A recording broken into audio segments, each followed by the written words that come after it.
iki ndakibabwire ntimujya mu kondora dose Ramatari yavuze ati umubanyi mubi murazi ko ariko araduhigira mugana aramaze kumugabisha uzoca uvyoga tuzomuvyonga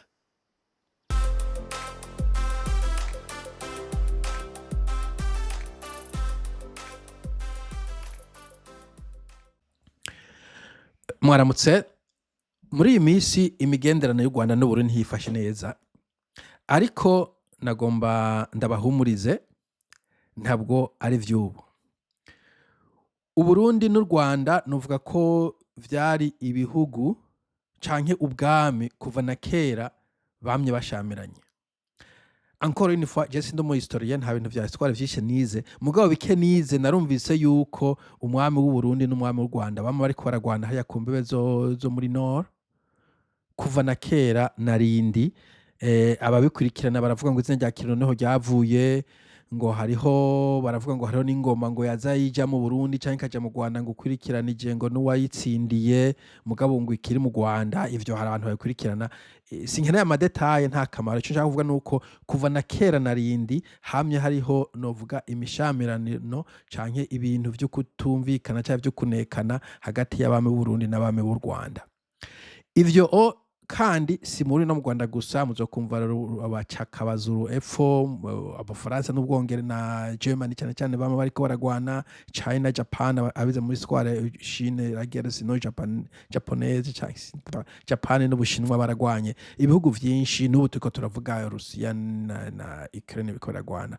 sinshaka kuvuga ngo ni Burundi n'u Rwanda gusa n'ibindi vyinshi gusa nakavuga ko Uburundi n'u Rwanda iyo ni histoire ya kera igihe cyo kuri colonisation nibaza ko baretse kugwana kubera ico gihe batitwara urumva ababirigi nibo batwara ico gihugu bari bagize kimwe ngo ni Rwanda Urundi umva ko nibaza ko ari ba rétablissa ordre we umwami w'u Rwanda guma mu Rwanda umuntu guma mu Burundi ico gihe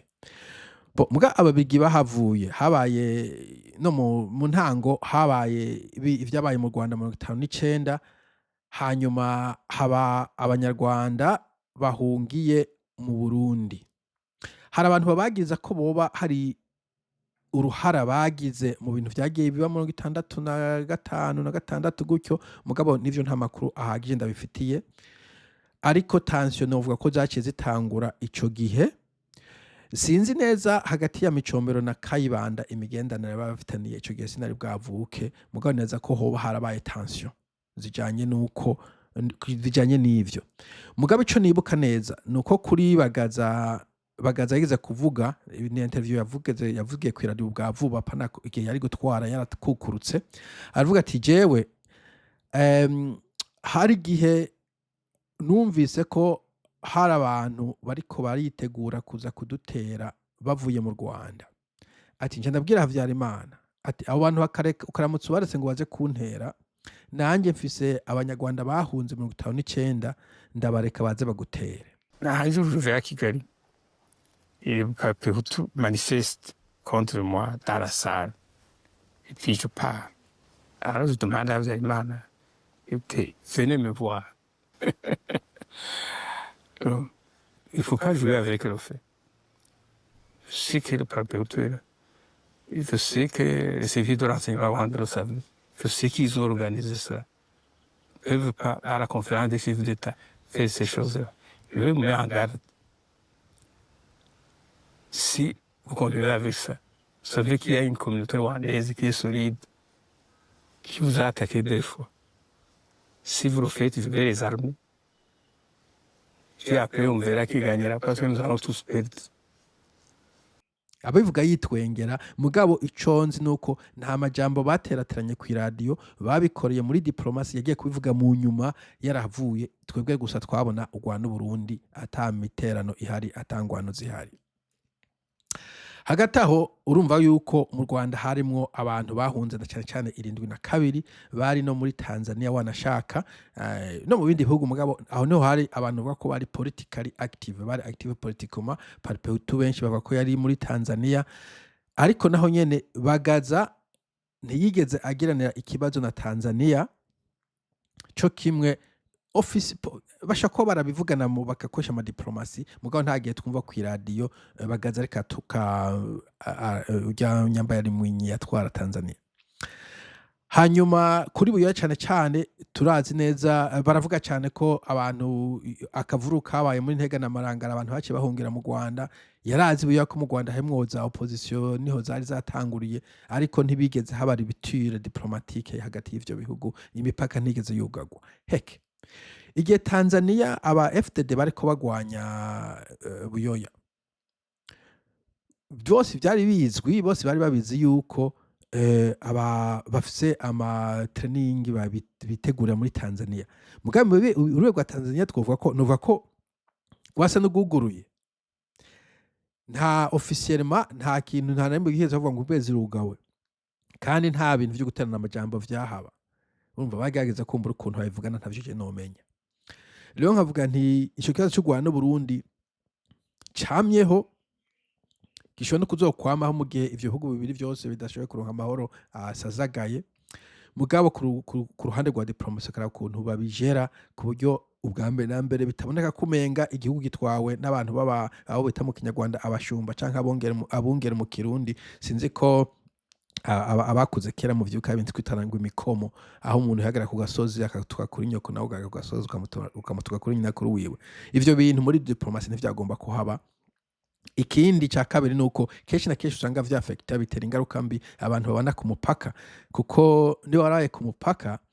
canke waraciye usanga ku mupaka mu bisanzwe abantu rimwe ntibanamenya naho umupaka uri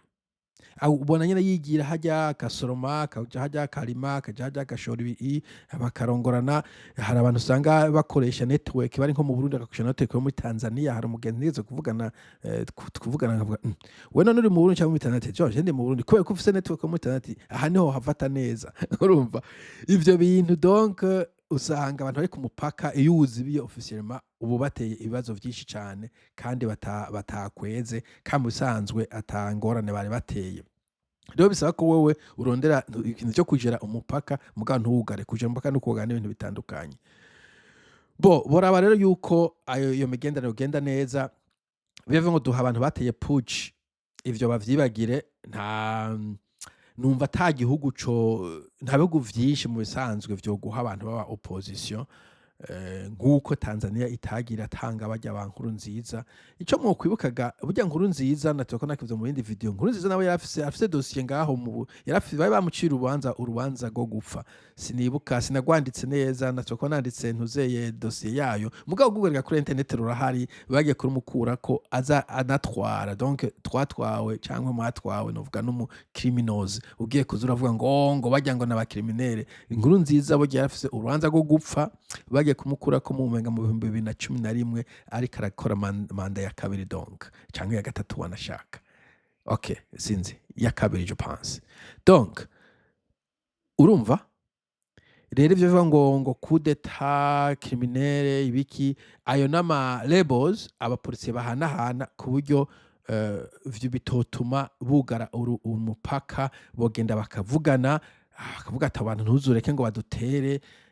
hakafortifiye igisirikare ciwe hanyuma ntakore ibintu vyafekta abantu bo ku mupaka na ntuze n'image y'u Burundi nico je novuga ku ruhande rw'Uburundi n'u Rwanda hari vyinshi umuntu yavuga ko cyane ariko itansiyo zizogumaho kenshi na kenshi ni up and down hari umuzungu umengana